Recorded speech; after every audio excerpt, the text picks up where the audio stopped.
오늘은 흑암의 땅에 비칠 큰 빛이라는 제목으로 말씀의 은혜를 나누겠습니다.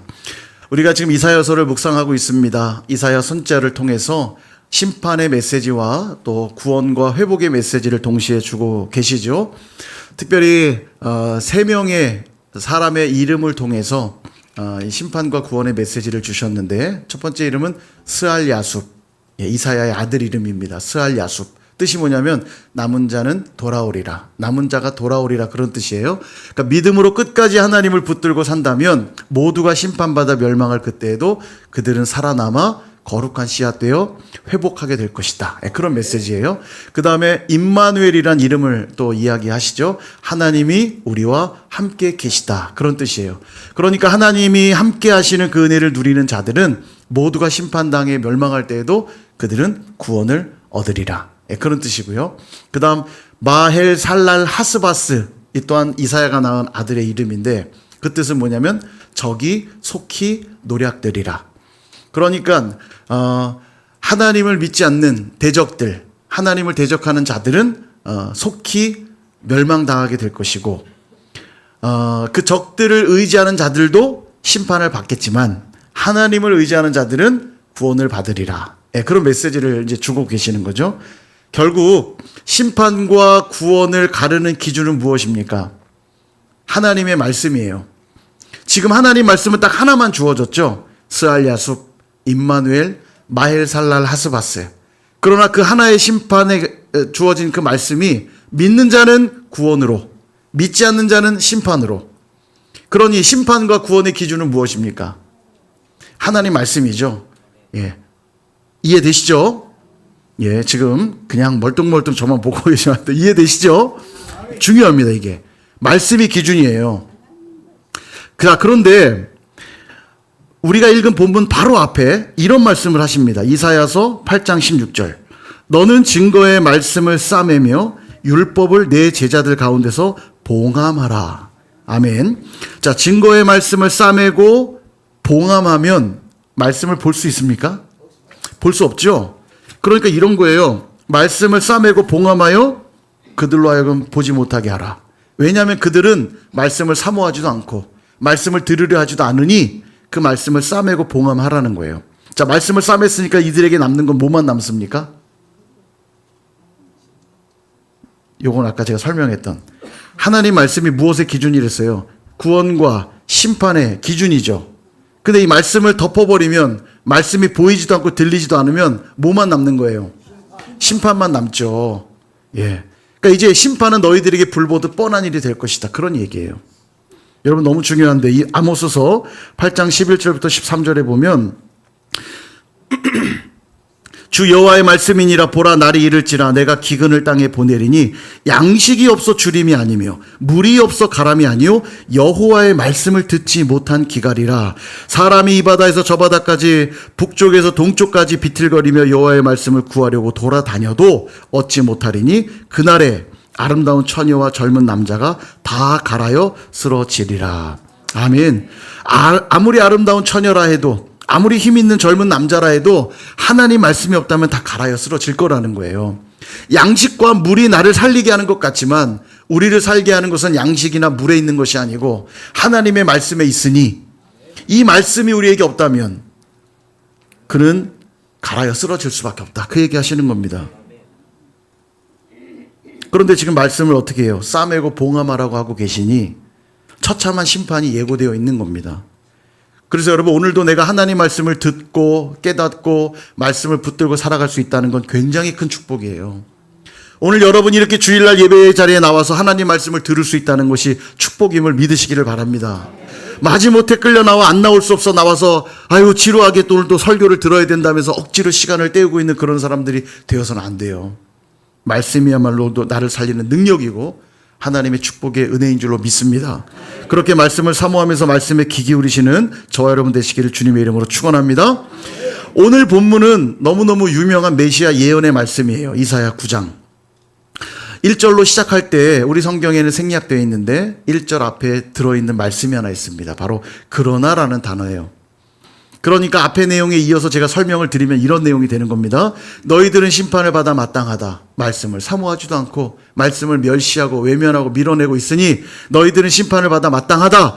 그러나 너희들은 심판받을 수밖에 없는 상황에 놓여 있지만 그럼에도 불구하고 내가 메시아를 통해 너희들을 구원할 것이고 너희들을 회복시키겠다. 그 얘기하고 계시는 겁니다. 소망하기는 우리 삶에도 많은 문제와 어려움과 고난과 절망들이 있을지 모르겠어요. 그러나 그럼에도 불구하고 우리 하나님은 우리에게 메시아 대신 예수 그리스도를 보내셔서 우리 삶의 반전의 역사를 허락해 주실 줄로 믿습니다. 믿으시는 분들만 아멘. 아멘. 예, 메시아로 인한 회복의 3단계를 한번 살펴보도록 할게요. 첫 번째는 주님의 임재입니다. 가장 먼저 일어나는 것이 주님의 임재예요. 1절 말씀을 같이 한번 읽어보겠습니다. 시작. 전에 고통받던 자들에게는 흑암이 없으리로다.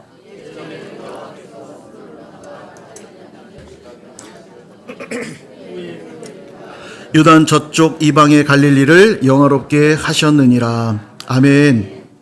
자, 스불론과 납달리 땅이 언급되고 있죠. 스불론과 납달리 땅은 이스라엘 지도를 이렇게 머릿속에 그려보시면 가장 북쪽에 위치한 땅들입니다. 그런데 여기에는 비옥한 땅이 있어서 많은 곡식들이 나오는 곳이죠.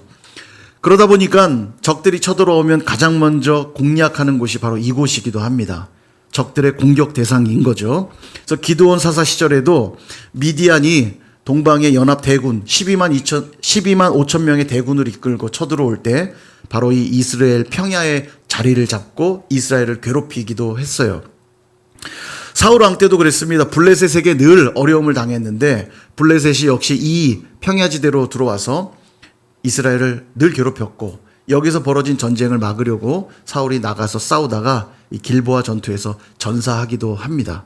그러니까 여기는 늘 이렇게 전쟁이 일어났던 곳이에요. 그래서 오늘 아까 보셨던 1절에 보면 전에 고통받던 자들이라고 시작하죠. 이들은 늘 고통받는 사람들이었어요. 늘 전쟁이 있었고 늘 어려움과 핍박들이 있었단 말이죠. 그러나 이제는 메시아가 오면 흑암이 없어질 것이다. 그렇게 말씀해요. 왜냐하면 빛이 비추일 거니까. 2절을 보시면 이렇게 말하죠. 흑암에 행하던 백성이 큰 빛을 보고 사망의 그늘진 땅에 거주하던 자에게 빛이 비치도다. 아멘. 빛이 비추었다는 건 하나님의 영광스러운 임재가 있다라는 뜻이에요. 즉 메시아가 너희들 가운데 오시면 흑암으로 가득한 이 땅이 빛으로 가득한 땅으로 바뀌게 될 것이다 말씀하고 있는 겁니다. 이 말씀이 어디서 성취가 되냐면 마태복음 4장을 가보면 예수님이 40일간 금식하신 후에 광야로 이끌림을 받으사 사탄에게 시험을 받으시죠. 3가지 시험을 받으신 다음에 말씀으로 승리하십니다. 그리고 본격적인 공생의 사역을 시작하시는데 어디로 가시냐면 나사렛을 지나 바로 이곳으로 갑니다. 마태복음 4장 13절부터 14절. 나사렛을 떠나 스불론과 납달리, 아까 여러분 보셨던 그 말씀이죠. 스불론과 납달리 지경 해변에 있는 가버나움에 가서 사시니 이는 선지자 이사야를 통하여 하신 말씀을 이루려 하심이라. 아멘. 납달리가 스불론 땅, 전에는 고통받던 땅이었고 흑암으로 가득한 그 땅에 메시아 되신 예수님이 오셔서 그 땅을 밝히셨다는 거예요. 여러분 한번 생각해 보세요. 예수님이 이 납달리 땅, 갈릴리 그 주변이 납달리 땅이거든요. 갈릴리에서 계속 공생의 사역을 하셨죠. 갈릴리 땅에 살던 수많은 사람들이 예수님을 만나면서 회복되었어요. 병자들은 고침받고 절망 가운데 있는 자들은 소망을 얻고 구원을 받고 주님 때문에 생명을 누렸잖아요. 흑암으로 가득한 그 땅에 빛의 역사가 일어났던 거죠. 그래서 오늘 본문도 3절에 이렇게 말합니다. 그 빛이 임하면 이런 일이 벌어진대요. 이 나라가 창성하게 되고 즐거움이 더하게 되는데 그 즐거움은 어느 정도의 즐거움이냐? 추수하는 즐거움과 탈취물을 나눌 때의 즐거움보다도 더 즐겁게 될 거라고 말씀하고 있는 거예요. 메시아 대신 주님이 오시기만 하면 기쁨과 영광으로 충만한 땅으로 바뀌게 된다고 말씀하고 있습니다. 그렇습니다. 여러분 우리 삶에도 예수님이 임재하시면 우리 가운데 있는 어두움들은 다 물러가고 빛의 영광이 임하게 되는 것입니다. 그러므로 회복과 구원의 은혜를 위해 가장 먼저 필요한 건 무엇이냐? 예수님의 임재예요. 그래서 예수님, 바로 그 하나님의 말씀이 나를 통치하기 시작하면 내 삶의 모든 어두움들은 물러가고 빛이 비추이며 하나님의 영광이 부어지게 되는 것입니다. 그러므로 내 삶의 보좌에 주님을 모셔드릴 수 있기를 바랍니다. 그리고 겸손히 그 말씀에 귀를 기울일 때 말씀은 내 발의 등이요 내 길의 빛이라 하신 대로 그 말씀이 우리의 삶을 환하게 비춰주실 줄로 믿습니다. 두 번째는 대적들의 멸망이에요. 메시아가 오면 대적들이 멸망을 당하는데 4절 말씀에 이렇게 기록합니다. 이는 그들이 무겁게 맨 멍에와 그들의 어깨의 채찍과 그 압제자의 막대기를 주께서 꺾으시되 미디안의 날과 같이 하셨음이니이다. 아멘. 메시아가 오시면 압제자들의 막대기를 다 꺾어 놓으시겠대요. 그럼 여러분, 압제자가 왜 있는 거죠?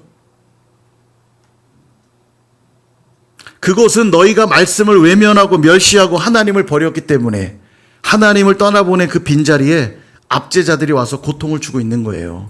여러분, 우리의 마음은 중립이란 상태는 없습니다. 하나님이 우리를 창조하실 때 우리 안에 영적인 하나님으로만 채워지는 공간들을 두셨거든요. 그래서 우리는 그걸 종교성이라고 부릅니다. 그래서 누구나 다 믿음을 갖고 살아요. 그러니까 내가 하나님을 믿든 하나님을 믿지 않는다면 다른 무엇인가를 믿게 돼 있어요. 그게 우리 안에 있는 종교성이거든요.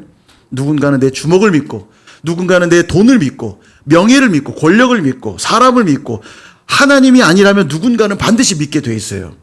그것이 우리 안에 있는 종교성이라는 거거든요. 그러니 내 안에 하나님을 밀어내는 순간 다른 것이 내 안에 주인되게 되어 있는 겁니다. 이들이 지금 그래요. 말씀을 밀어내고 하나님을 밀어내고 나니 그 안에 누가 다스리겠어요? 압제자들이 들어오는 겁니다. 그러니 그 압제자들로 인해서 고통을 받을 수밖에 없는 거죠. 여러분, 하나님이 없는 우리 안에 누가 자꾸 주인 되려 할까요? 그게 바로 사탄이고 마귀입니다. 사탄과 마귀는 한 영혼이라도 더 멸하려 하고 우리를 죽이려 하는 영이에요. 그러니 하나님이 없는 자리에 사탄이 와서 자기가 왕노릇 한단 말이에요. 죄 가운데 또 욕심 가운데 우리를 이끌고 가는 거예요. 그러나 메시아가 오면 어떤 일이 벌어집니까? 그 모든 압제자들의 막대기를 다 꺾어 버리신다고 말씀하고 있는 거예요. 미디안의 날과 같이, 아까 이 4절에 미디안의 날과 같이. 미디안의 날이 뭐냐면 아까 설명드린 기드온 사건이에요. 12만 5천의 대군이 와서 도저히 이들을 물리칠 수 없는 그 상황에 하나님은 기드온을 부르시고 300용사를 택하셔서 12만 5천 대 300으로 싸우면 300이 이기는 거죠? 고민되세요? 어디 뭐 나 17대 1로 싸웠어 뭐 그 얘기 아닙니까 지금? 17대 1로 싸우면 이길 수 있어요 없어요? 아무리 이길 수 있어요? 아무리 대단해도 17대 1로 싸우면 어떻게 이기겠어요, 그죠? 근데 17대 1 정도가 아니라 12만 5천 대 300이라면 이기기 어렵죠. 그러나 하나님이 그들을 위해 싸우셨기에 기드온과 300용사가 미디안을 다 물리쳤던 거 아닙니까? 그렇게 하셨던 것처럼 메시아가 오시면 너희들을 괴롭히고 있는 그 모든 압제자들의 막대기를 다 꺾어 놓으시겠다고 말씀하고 있는 겁니다. 그래서 5절을 보시면 어지러이 싸우는 군인들의 신, 피 묻은 겉옷이 다 불에 살라질 것이다. 압제자들의 모든 속박과 탄압들을 다 꺾어 놓으시겠다는 거예요. 그래서 이젠 너에게 전쟁이 없어질 것이요 평화만 있게 될 것이다 말씀하고 있습니다. 그렇습니다. 여러분, 죄로 인해서 우리 안에 하나님을 밀어내고 하나님과 원수가 되었던 우리에게는 이제 사탄과 마귀가 우리의 주인 노릇하고 우리를 종으로 삼아 우리를 괴롭히고 있었습니다. 우리가 그런 존재였어요. 죄의 노예가 되고 사망의 노예가 되어서 공중권세 잡은 사탄에게 끌려다닐 수밖에 없는 존재들이 바로 우리였어요. 그러나 이제 메시아 되신 예수 그리스도께서 우리 삶에 오시기만 하면, 통치하시기만 하면 이런 일이 벌어집니다. 요한일서 3장 8절 같이 한번 읽어볼게요. 시작. 죄를 짓는 자는 마귀에게 속하나니 마귀의 일을 멸하려 하심이라. 아멘. 예수님이 왜 오셨냐면 마귀의 일을 멸하려 오셨다는 거예요. 사단의 머리를 박살내기 위해서 오셨다는 겁니다. 그러므로 예수님이 우리 삶에 찾아오시기만 하면 그동안 나의 삶을 움켜쥐고 괴롭혔던 그 사탄의 권세와 괴계를 완전히 깨뜨려 버리시는 줄 믿으시기를 바랍니다. 실제로 여러분, 가사가 기울어진 가정들 중에 예수님 만나고 영접하여서 변화된 가정들이 회복되는 일들을 보신 적이 있는지 모르겠어요. 그런 일들이 많이 있어요. 왜냐하면 사탄은요, 가난하게 하고 굶주리게 하고 고통 주는 영이거든요. 여러분, 욥기를 보세요. 욥은 신실하게 하나님을 잘 섬겼습니다. 그리고 그는 동방의 의인이면서 부자였어요. 자녀도 10명이나 있었고 아주 부유했던 사람이거든요. 그러니까 사탄이 참소하죠. 그가 하나님을 잘 믿는 이유는 하나님이 좋은 것들을 많이 주셨기 때문입니다. 그거 거두면 하나님 안 믿을걸요? 참소해요. 그러자 욥은 그런 자 아니다. 좋다. 그의 생명만 건드리지 말고 네 마음대로 해봐라. 그 사탄이 뭔 짓을 벌이냐면 욥을 탈탈 털어요. 가난하게 만들고요. 자녀들 다 죽이고요. 심지어 몸에 질병까지 줘서 얼마나 피부병이 심했던지 기왓장으로 긁지 않고는 견딜 수 없는, 이 피부병이 제일 큰 고통이라고 하더라고요. 그게 사단이 하는 일이에요. 그렇게 해서 하나님으로부터 멀어지게 만들려고 하고 자기를 향해 두려움 갖게 해서 자기 말 잘 듣게 만드는 그런 영이 사탄입니다. 그러니까 예수를 모르는 자들은 그 고통이 너무 힘드니까 누굴 찾아가요? 무당 찾아가는 거 아닙니까? 점 보고 굿하는 거예요. 왜 이렇게 고통받습니까? 그럼 무당들이 꼭 하는 말이 있죠. 반말로. 무당들이 그 얘기합니다. 꼭 반말로 해야 된다고. 그래야 권위가 쓰고, 왜 이제 왔어? 뭐 이렇게 하죠. 제가 너무너무 요즘에 힘들다고. 죽은 아버지 귀신이 지금 아버지 귀신을 달래야 돼! 그럼 이제 굿하잖아요. 여러분 굿이 얼마나 비싼지 아시죠? 몇백은 기본이고 막 몇천만 원씩 합니다. 그럼 굿판 버리고 나면 정말 삶이 회복되는 것처럼 보여요. 조금. 효과가 좀 있습니다. 왜요? 그래야 또 할 거 아니에요. 조금 풀어주는 것처럼 하다 또 귀신이 딱 옮겨져요. 그럼 그 다음 또 어디로 가요? 또 굿하러 가야죠. 그게 사단이 하는 방식이에요. 두려움을 주고 공포를 줘서 계속 자기 손아귀에 넣고 쥐락펴락 하는 겁니다.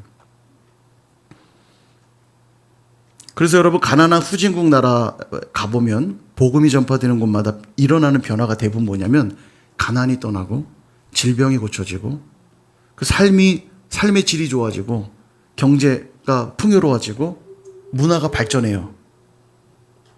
여러분 우리나라도 그랬던 나라 아닙니까? 지지리도 못 사는 나라 아니었어요? 정말 가난했던 나라입니다. 여기 좀 어르신들 어릴 적 떠올려 보시면 정말 먹을 게 없어서 배고프고 가난했던 어린 시절 다 겪으셨잖아요. 우리 어르신들요. 그죠? 그게 불과 100년도 안 된 얘기입니다. 100년도 안 된 얘기예요. 먹을 게 없어서.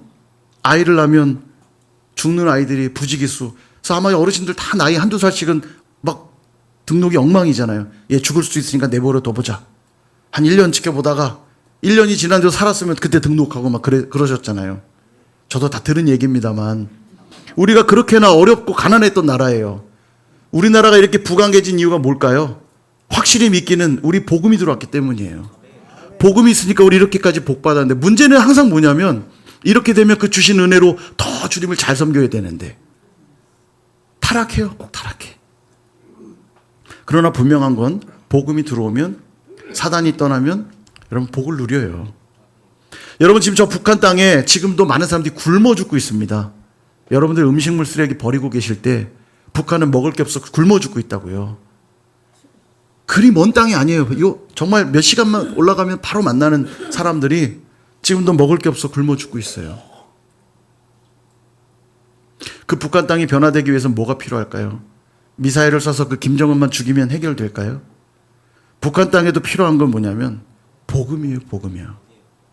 정말 놀라운 거 예전에 이렇게 압록강 들어갈 수는 없으니까 압록강이나 이런 그 중국의 성지순례는 아니 뭐야 단기 선교 가면 중국에 가서 꼭 북한 땅 압록강변 배 타고 단동 같은 데 배 타고 쫙 이렇게 또 좀 줄기도 올라가서 압록강에 배 타고 쭉 가다 보면 북한 사람들이 이렇게 보여요. 그리고 그 너머로 이렇게 보면은 북한의 산림들이 이렇게 보이는데 깡 말라 있습니다. 아주. 아니 똑같은 한반도인데 이쪽은 풍요로운데 저쪽은 깡 말라 있어요. 여러분 이 차이가 어디에 있다고 생각하세요? 이게 복음이 있느냐 없느냐 차이예요. 북한에도 지금 필요한 건 복음입니다. 지금도 복음에 목말라. 그래서 복음을 전하는 선교사님들이 지금도 많아요. 비밀리에 드나드시는 분들을 통해서 성경을 들여보내고 지금도 지하에서 목숨 걸고 신앙생활하는 지하교회들이 있습니다. 때가 되면 그 복음들이 그 땅에 꽃피기 시작할 때 그 나라에도 놀라운 회복의 은혜가 일어날 거예요. 그런 겁니다. 예수님이 계셔야만 사단은 우리를 가난하게 하고 굶주리게 하고 고통 주고 괴롭히는 영이지만 예수님이 임하시면 마귀의 일들을 다 멸하시고 생명의 배추로 충만하게 될 줄로 믿습니다. 저와 여러분도 그런 승리와 축복들을 누리실 수 있기를 주님의 이름으로 축원합니다.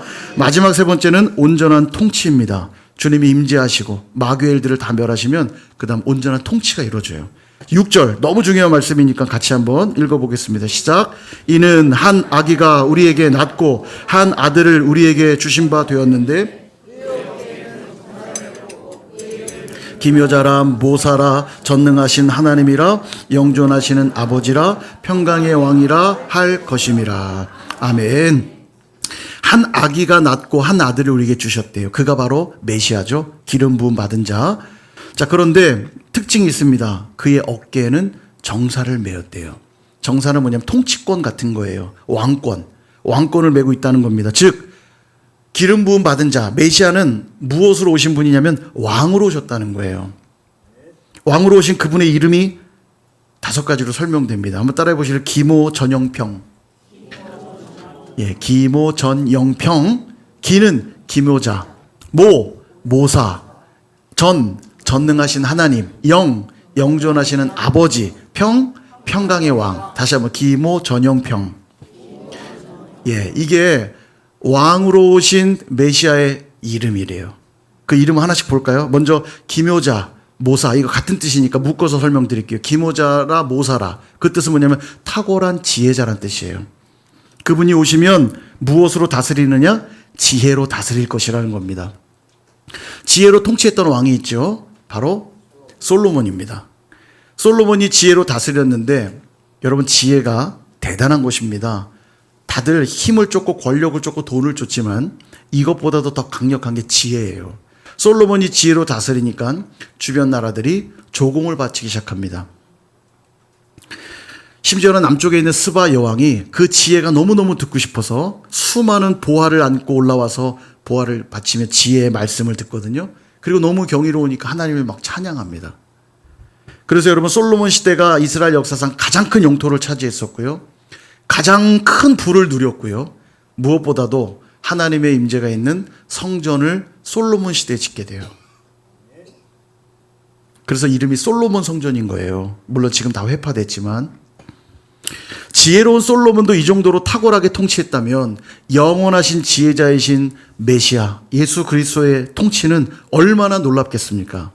그 얘기하시는 거예요. 두 번째, 저는 뭐예요? 전능하신 하나님. 이건 뭐 말할 것도 없죠.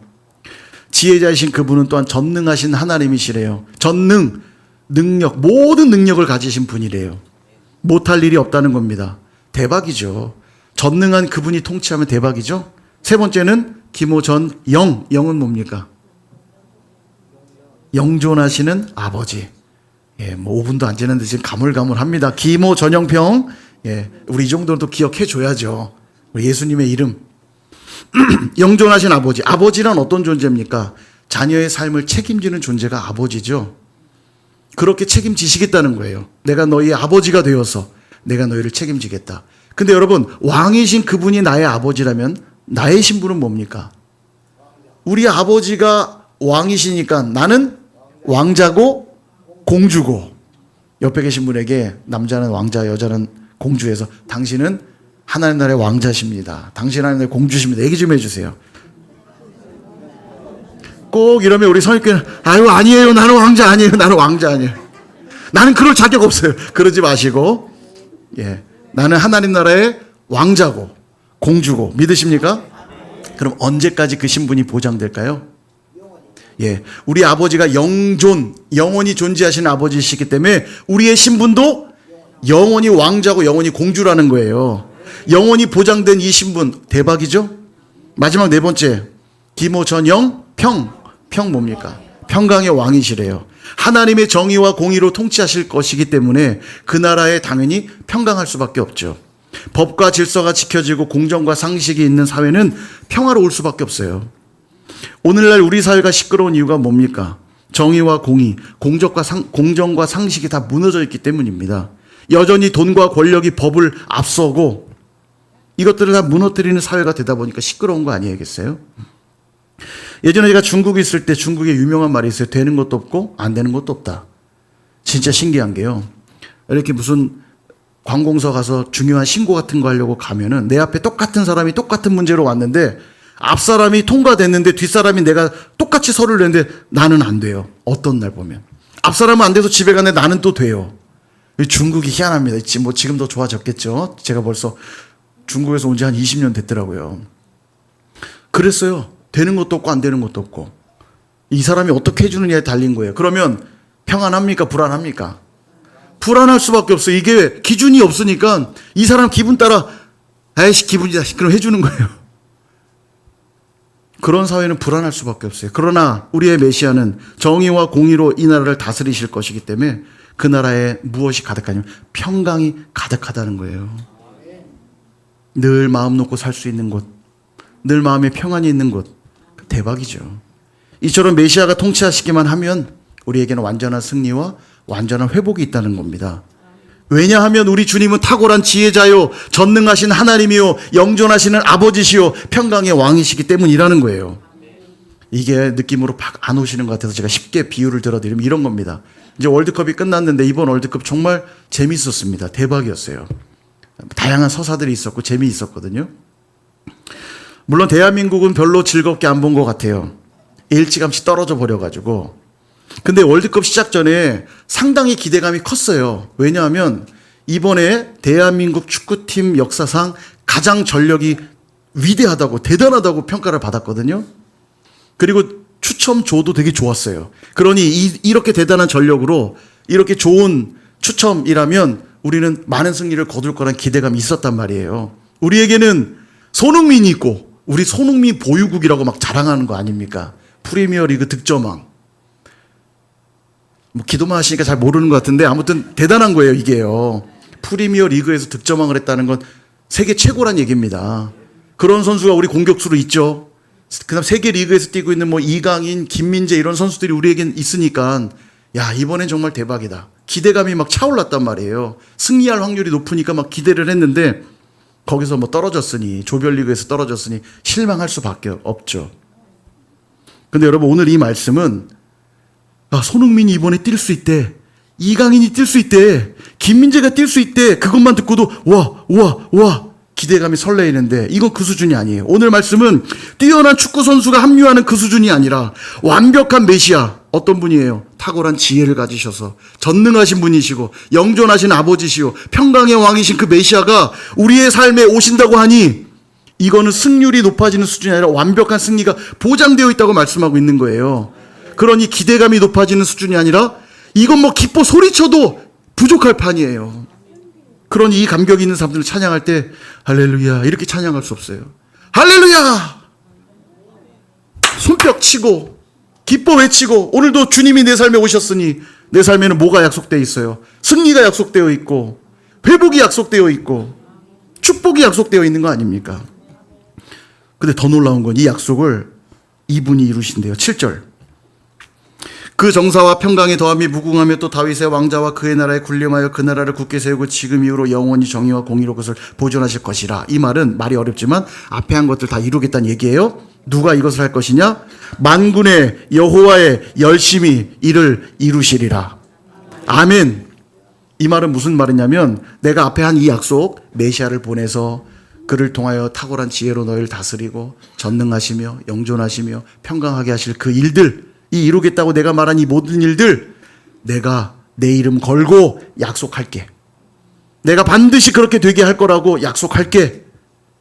얼마나 이 약속이 확실한 약속이냐면 우리 아이들의 언어로 제가 좀 설명드릴게요. 제가 1부 때 배웠어요. 저는 제가 하는 것보다 더 많더라고요. 우리 아이들은 그렇게 하죠. 약속 새끼손가락 걸고 못 믿겠어.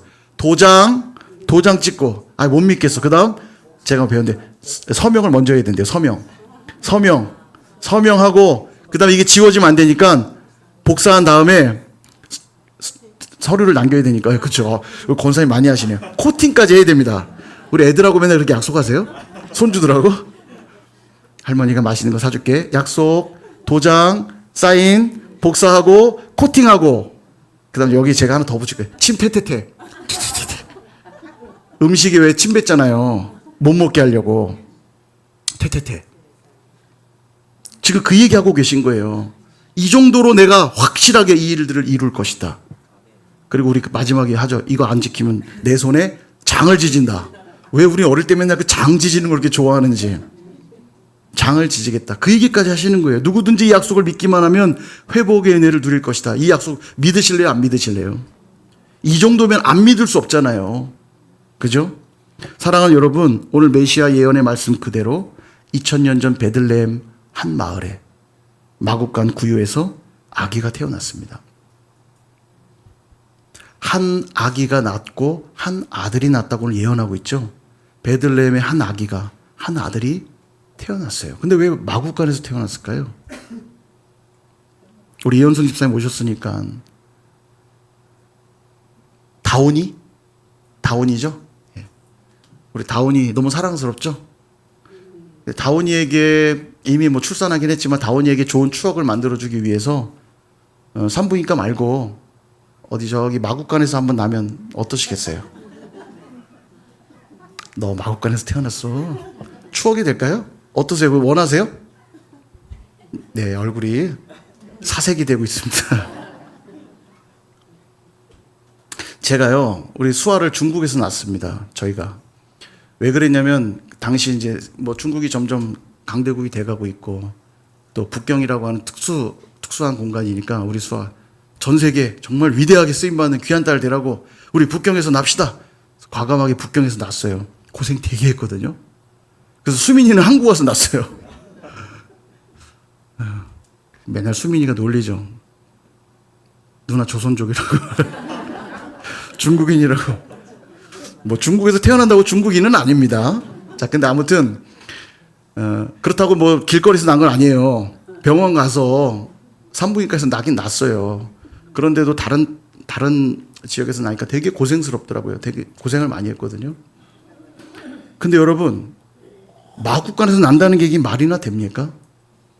우리 이제 8월이 되면 우리 요셉 혜진 부부도 이제 아이를 낳아요. 은총입니다. 은총이 태명이. 이름 그대 해도 될 것 같아요. 이름 예뻐요. 이은총. 그죠? 은총이 이제 8월에 이제 날 거예요. 자, 우리 요셉이 혜진 부부 이제 장로님의 손주니까, 그죠? 선일교회 장로님 손주니까 특별해야 되겠죠? 그래서 제가 좀 생각했어요. 옥상에다가 제가 아이를 낳을 수 있도록 좀 세팅을 딱 해가지고 선일의 아이로 태어나야 되니까 옥상에다 제가 잘 세팅을 해드릴 테니까 기왕이면 분위기 나게 이렇게 좀 딱 말구유 같은 이런 것도 만들어갖고 선일교회에서 하는 거 장로님 어떠세요? 우리 교회 옥상 풋살장에서 나면 되게 추억이 되고 의미가 있을 거 아닙니까? 아마 때려 죽여도 안 하겠죠?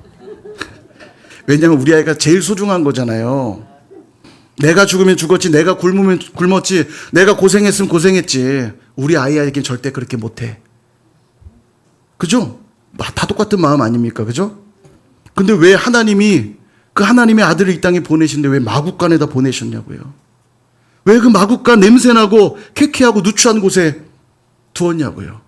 제가 어제 박주영 집사님 옥상에 제가 갔는데 그 위에는요, 우리 진돗개들이 삶의 터전입니다. 가면요, 다 우리 차돌이, 누리, 큰 개들이 이렇게 있고, 최근에 새끼도 나갔고, 막, 개판입니다. 정말 말 그대로 개판이에요. 가면요. 막 대단합니다. 냄새도 나고. 한번 상상을 해보세요. 개밥그릇, 신내나는 개밥그릇 위에다 아이를 낳는다? 이거 상상이 되세요? 우리가 맨날 그림에 보면 막 빛이 쫙 퍼지고, 그 다음에 빈소년 그 아름다운 음악이 쫙 나오고, 깨끗한 말구유에 샤방샤방 막 아우라가 나오는 그런 데서 예수님, 애기 예수님이 누워있는 그런 사진만 보니까 되게 막 로맨스 있고 막 멋있게 보이는 것으로 그렇지, 현실을 생각해 보세요. 아니 막 냄새나는 쾌쾌한 그 말밥통 위에서 우리 아이가 태어났다고 생각해 보세요. 이게 상상이나 됩니까? 누구도 하지 않을 행동을 왜 하나님이 이렇게 하셨냔 말이에요. 그 이유가 있어요. 히브리서 4장 15절 같이 한번 읽어보겠습니다. 시작. 우리에게 있는 대제사장은 우리의 연약함을 모든 일에 우리와 똑같이 시험을 받으신 이로되 죄는 없으시니라. 아멘. 우리에게 있는 대제사장 바로 예수 그리스도. 그분은 우리의 연약함을 동정하시고 우리와 똑같이 이 땅에 사시며 시험을 받으시고 우리의 죄를 대신하여 죽으시기 위해서 어느 누구도 가지 않을 그 가장 낮은 자리에서 태어나셨고 가장 겸손하게 우리를 섬기셨고 그 누구도 매달리지 않을 그 가장 처참한 십자가의 자리에서 대신 죽으심으로 심판받아 마땅한 우리를 대신하여 죽으셔서 우리를 구원하시기 원하셨던 것입니다. 이것이 하나님의 가장 탁월한 지혜였고 하나님만 하실 수 있는 전능하심이었고 아버지로서 우리 자녀된 우리를 책임지시겠다고 하는 사랑이었으며 모든 사람들에게 평강을 주시겠다는 하나님의 계획이었던 거예요. 사랑하는 여러분, 그 예수님을 우리 마음에, 우리의 삶에 모셔드릴 수 있기를 바랍니다. 요한복음 1장 12절 우리 같이 한번 읽어보겠습니다. 시작. 영접하는 자 곧 그 이름을 믿는 자들에게는 하나님의 자녀가 되는 권세를 주셨으니. 아멘. 믿으십니까? 이 명쾌한 복음이 여기 있는데 영접하기만 하면, 그 예수님을 마음에 모셔드리기만 하면 다 뭐가 돼요? 하나님의 자녀가 된대요. 이 명쾌한 복음이 여기 있는데 우리가 어디로 가오리까? 무엇을 붙드시겠어요? 그러면 오늘 예배를 통해서 예수님을 영접하실 수 있기를 바랍니다. 이미 영접하신 분들이시라면 그 예수님과 늘 동행하며 살아가실 수 있기를 바랍니다. 그럴 때 우리의 왕 되신 그 주님은 우리를 이렇게 인도하실 거예요. 탁월한 지혜로 우리 삶을 이끌어 주실 것이요, 전능하심으로 불가능한 일들을 가능하게 해주실 것이요, 아버지가 되셔서 우리의 모든 삶을 책임져 주실 것이요, 영원토록 평강하게 하는 은혜를 허락하실 줄로 믿습니다. 이 놀라운 사실을 믿고 이번 한 주도 그 성령의 빛 가운데 살아가시는 저와 여러분 다 되시기를 주님의 이름으로 축원합니다.